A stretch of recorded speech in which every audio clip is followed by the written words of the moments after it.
all know that flood is a natural disaster which is devastating, and if it happens, it will affect our environment and also us.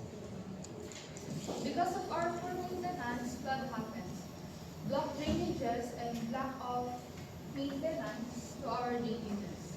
This includes the improper use of disposal waste, which prevents water from flowing from our drainages.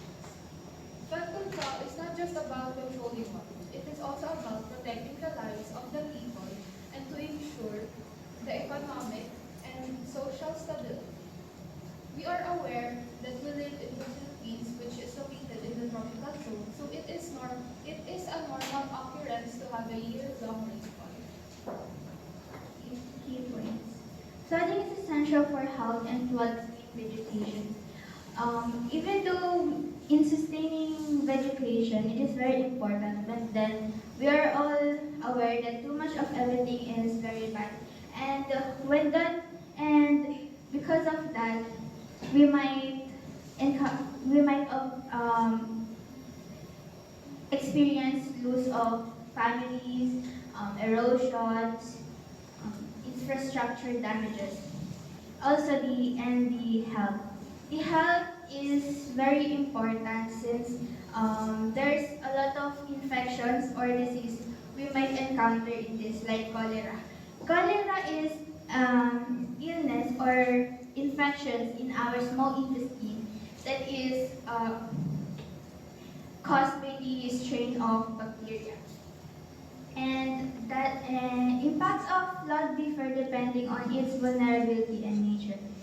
The very important is the location because we should be aware of the community that we should pick to settle down since it will depend on how we prepare and how we recover in this type of calamity. In the vulnerability, it is common that person with disability, elderly people is being mentioned since they are the most common things uh, that the organization or every people always think. But there's a such thing as homeless people and person with this cholera diseases. Person with cholera diseases is those people who has heart conditions or lung conditions, which they tend to have limit of how they can run freely. So when they are in panic, they tend to have dangerous side effects with that. Flood and the last is floodwater threatens lives, properties, businesses, and belongings. Belongings to the businesses and properties is very crucial, especially the electronics and the wood furniture since it may electrocute and injure us along the way. In businesses, the important documents will be at risk since uh, sometimes they do not have a recovery site or a alternative documents to continue the engagement.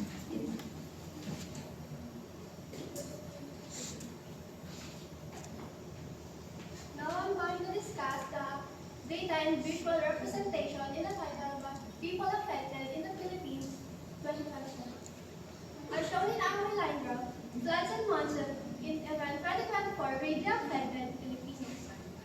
In January 2024, flood displaced over 1.1 million people, making it the most destructive event of the year. And although it went down during the northeast monsoon and they rose again with the tropical cyclone ending and southwest monsoon. This data proves the urgent needs from a stronger flood control program and preparedness. And I discuss the importance of flood control. What is flood control? Flood control is the process of reducing the effect of flooding in towns, village, and other municipalities, and through hard or soft engineering methods. It aims to reduce or prevent the effect of flood water. Hey everyone, I'm Kyle, who will discuss and explain what is flood control and how to prevent flood control. Flood control means, in short, flood control means reducing the effects of flooding using a hard and soft engineering method and protecting the human lives, properties, and the environment from huge effect of flood water. So, why flood control is important to our country? Flood control is important to our country because it helps to protect human lives and reduces the risk injury of flood wa- of, natu- of injury during natural disaster. And it also prevents excessive damage to home, farmland, saving our community from huge loss of our property. By managing this problem, town can grow safely and people can live without a constant fear of flooding.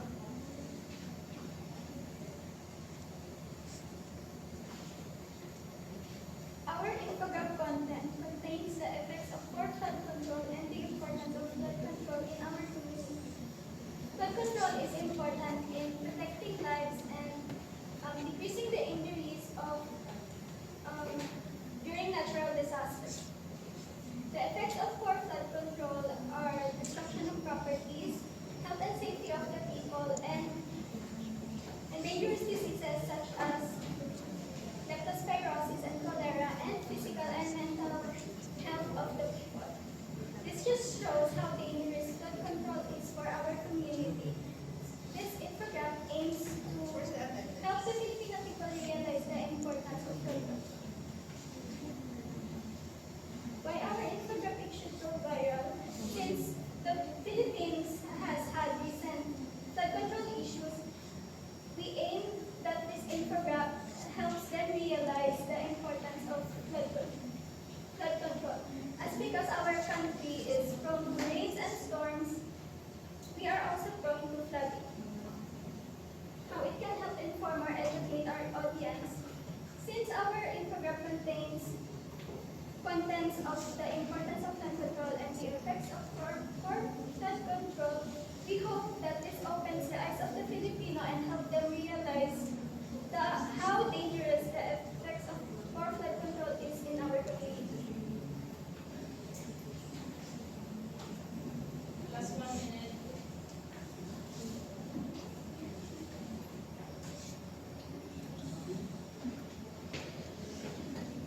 Ang influence of flood control resources of information.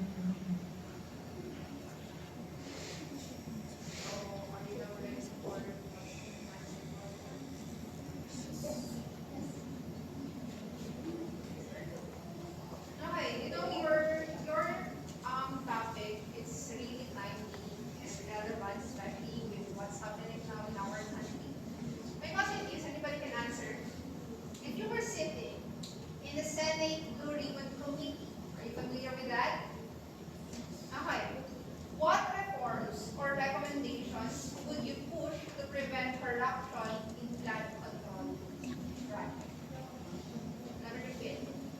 If you were sitting in the Senate Blue Ribbon Committee, what reforms or recommendations would you push to prevent corruption in flood control projects and why?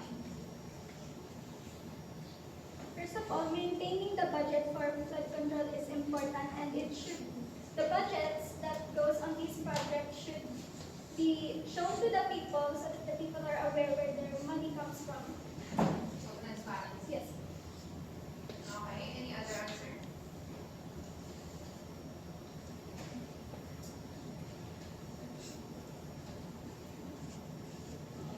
Any other answer from the group?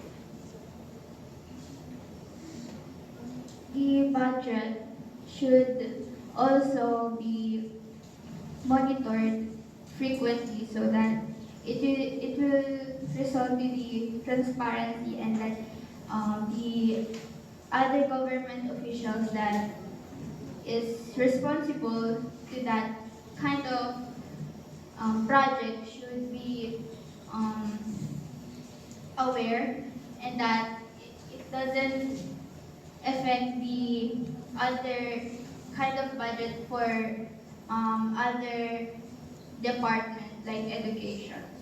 Okay, the budget should be monitored, you say. What are your ways to monitor the budget? The allocated budget or flood control? The salary of the workers should be frequently monitored as well. No. So- You're not answering my question. My question is what would be your ways to monitor the budget allocated for flood control project? How come the salaries of the politicians are included in your answer?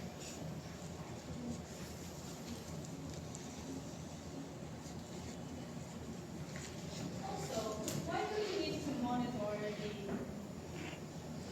the worker? If we are providing the tax, shouldn't we be the one monitoring where our tax go? Because most or the said politicians are already corrupting the taxes. So if On what basis? Isn't this pay allocations? What is the corruption? It's logical fallacy. If you were claiming that politicians are corrupting our taxes, they are not. That means everything is political. Okay, makes sense. So, pero you cannot just view something that everyone is corrupt. We do know. Not we do. But why? Kasi kung alam namin, sana pinapalaman namin kaya mga politicians yan. But the basis natin to make sure that someone is actually a corrupt. Just like that.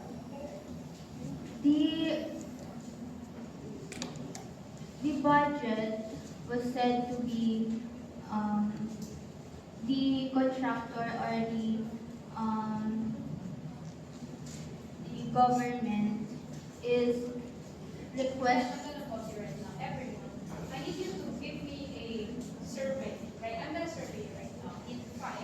1 being I am not confident and 5 being confident. How aware are you on the politics of the Philippines right now regarding flood control? From the past 30 days, give me numbers from your hands. Show me your hands before. 5 to you. 3. I'll say if the 3 is like, I kind of know but my understanding is shallow about it. So you are aware of the politics but you don't know or understand what's going on, right? Please. I'm going to lower the question. What is your inspiration of tackling this topic? I'm gonna take one with the whole board. Can you repeat the question? What was your inspiration? Where was this idea come from? The idea is come from the Filipino who affected by flood control. So you're not a Filipino? So you just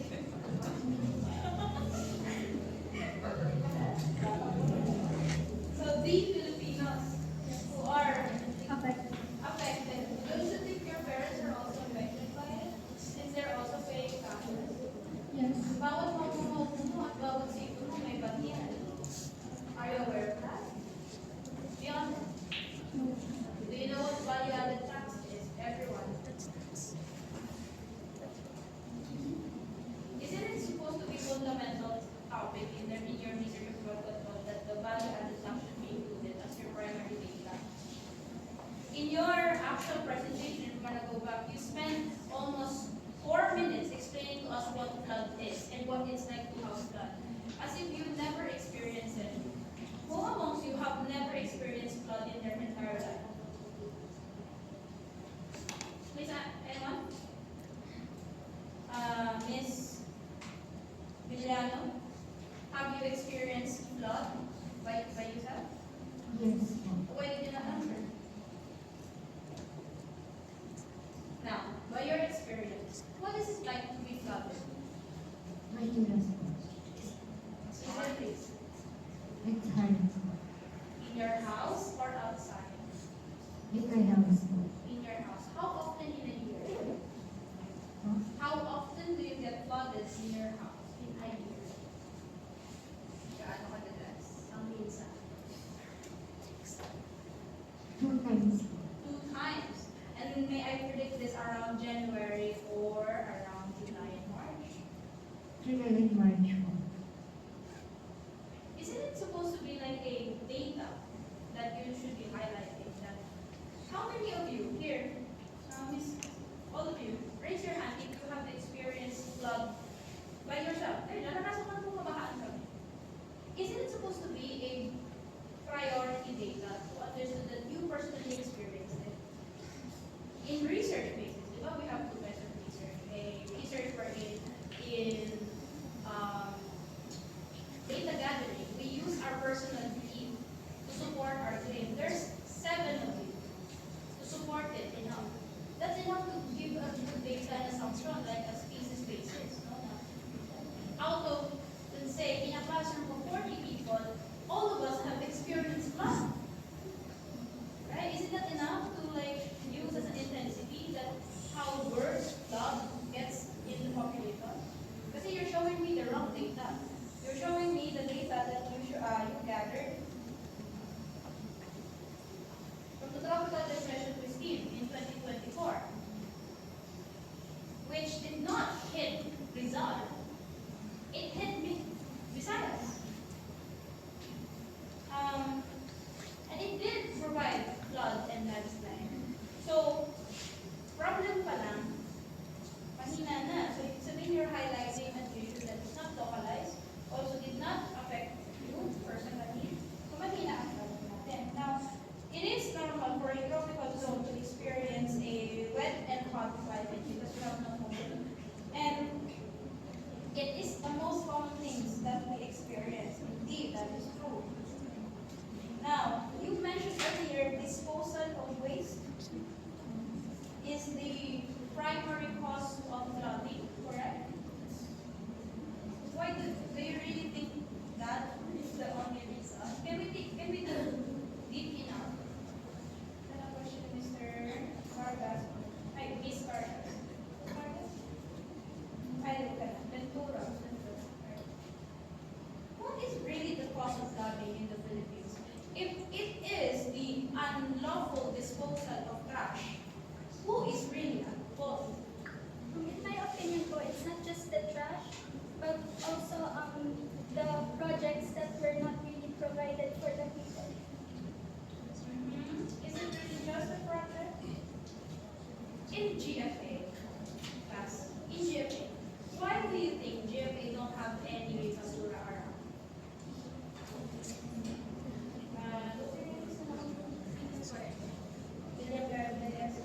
Why do you think there's no trash around Golden Bay Island? GFA has provided a proper waste disposal which is near the gym, and in my community personally, our place doesn't have a proper disposal. That's why flood often happens in my place. The trash men, garbage trucks, they rarely come to our place. That's why our trashes just are by the side of our houses, which is affected when there are rains because we don't have proper canals in our place. Where do you live? Video. Villa. Yes. The number 1 flooded always area, like every other rain, lagi may baha, right? It rarely floods there Ah, because I live nearby a man-made river. ano ang Villa? Villa. Lapis po ng ACLs. Yeah. Yung Manila CL, right? Pero you're not on the main street of Villa. No. Because ang Villa is like, laging may ilog doon. Alright, I understand. Now, coming from that idea, here in GFA no? What is the main factor why we don't have trash? Is it the trash can? What is it? Miss Pupo, may I answer? Because they have a policy po na Ano? they have a proper policy po sa to dispose of trash. If we're going to use that on a large scale of politics, who do you think is at fault of having an improper disposal of trash? If our government, if the school is a little society with small governments such as our principal, our teachers, and you students as a community, would you blame us if we don't give the rules properly? If you don't, let's say makita niyo ako, nagkakalat ko ng basura dito sa daan. Pero kung makasita ako sa inyo na magturo ng basura, eh, wala. Would you call me out on that? Eh, kung bakit kaya siya nagtatapon ng basura, tapos pag tayo, magturo tayo magtapon ng basura? Is it my fault? Yes. And then if you're going to make that in a large scale of things, politics-wise, governors, mayors, if we're going to enlarge that scale in terms of politics, who is to blame? The people po who don't know how to dispose of the trash.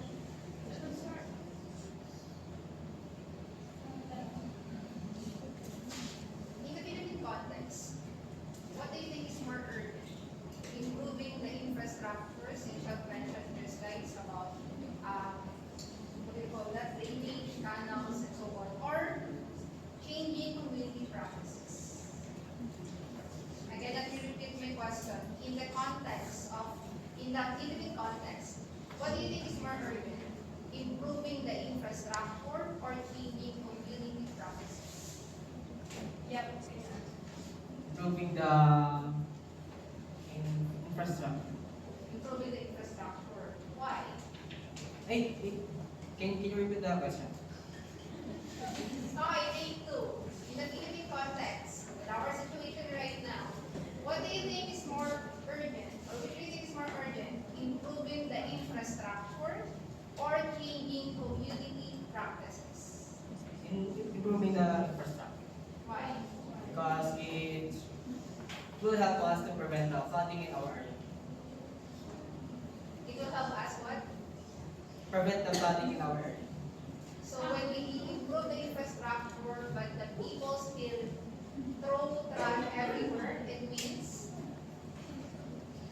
we will have no flood anymore. Gonna give you a gusto niyo mangyari. I'm gonna give you an insight. No? You see that passage building in Highway 2000? Have you seen it before? What we call the 12-story building, whatever that is. Or let's say SM Taytay. There were already floods before SM Taytay. Ondoy struck the Marikina and Pasig in the year of 2009, September 26. It flooded the entire Taytay down to its first floors. And some of the areas in Pasig did not even live enough long to have their houses. No? So they nabubong ang mga. And at the time, Ilog Pasig was the widest of its in the entirety of history. It covered almost 1.25 of landway until Manila. But we have SM Taytay. In after 2 years, SM Taytay was built in 2010, finished in 2011, opened in mid-December of 2011 into 2012. It did not stop the flooding, however. We have infrastructure. We have SM Taytay. We built Pinto Museum. We built the Tikling. We built the Changi. But it did not stop the flooding in Antipolo, Lower Antipolo, in Floodway, in Cainta, in Lower Edison. It did not stop. Do we need more infrastructure to stop the flood? What do we need? If it's not the community we need to fix, then what? proper drainage.